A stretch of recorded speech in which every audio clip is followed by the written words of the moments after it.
Hello, welcome to Aidol Talk. Today is June 6th, 2017. Lately, I started getting into the recently disbanded Rev from DVL. I've got some comments to make and quite a few questions, so hopefully if there's any listeners who are fans of the group, maybe you can shed some light on the subject. So let's start the show.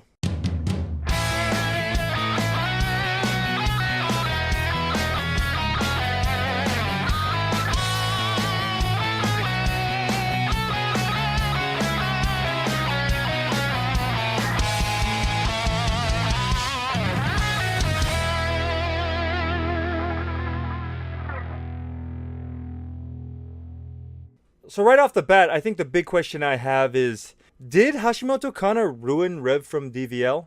Because when you're in a situation like that where you have this mega star, I think there's this tendency to overshadow everything around it. I mean, without question, Hashimoto Kanna is a bigger name than even the group itself. I mean, I don't know how much proof this is, but if you look at the YouTube views, they hit a spike immediately after Hashimoto was discovered, and then slowly trailed off. But with Hashimoto's solo single release last year, you saw those numbers climb back up to into the millions again. So I don't know how valid this argument is, but I feel like I never gave the group a chance, because every time there was a new release from them, I would play Where's Hashimoto? I don't think I really cared much about the song, and especially not the members. And that's probably my biggest regret, because going back and watching these old videos, there's a lot of shining and smiling members that I'm beginning to realize I won't ever have the opportunity to meet. So at the time when they announced the disbandment, it was said that all the members had met with staff and they had all talked it over, and the best course of action was decided to disband.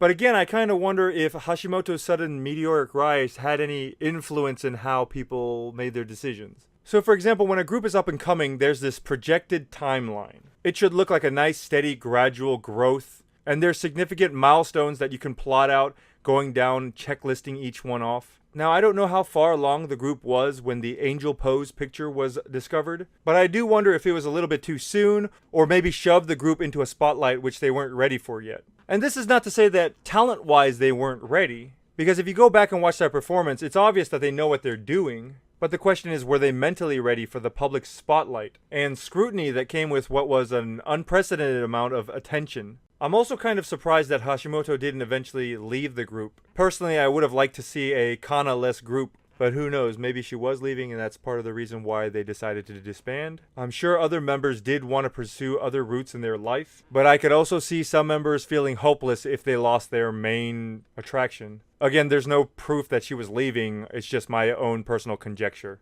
Obviously, I don't think it's fair to blame Hashimoto for all this. It's just the nature of the way the things worked out. But I also do feel I have to comment on the musical styling change. I mean, what was that last single? I mean, I love their early stuff where it's so bright and bubbly and colorful. I know that's just my personal tastes, but I just don't understand why you would change your style so much. To me, it just comes off as very alienating to your fans. I've always been curious as to what leads to those decisions. Most likely there's something going on in the background that we don't know. Maybe they can't get a specific composer, so they have to settle for a different one. I mean, if you look at the transition, they went from very bright and bubbly to electronic, back to kind of this safe pop, and then to rock, and then some sort of experimental phase. Again, if any of you have an opinion or have maybe the answer to any of these questions, feel free to leave them below because I'd like to know more. I really would like to talk more about Red from DVL. I'm going to leave a link below to the website where I'll compile all their music videos so you can watch on your own and make your own opinion. So thanks a lot for listening, and we'll see you tomorrow.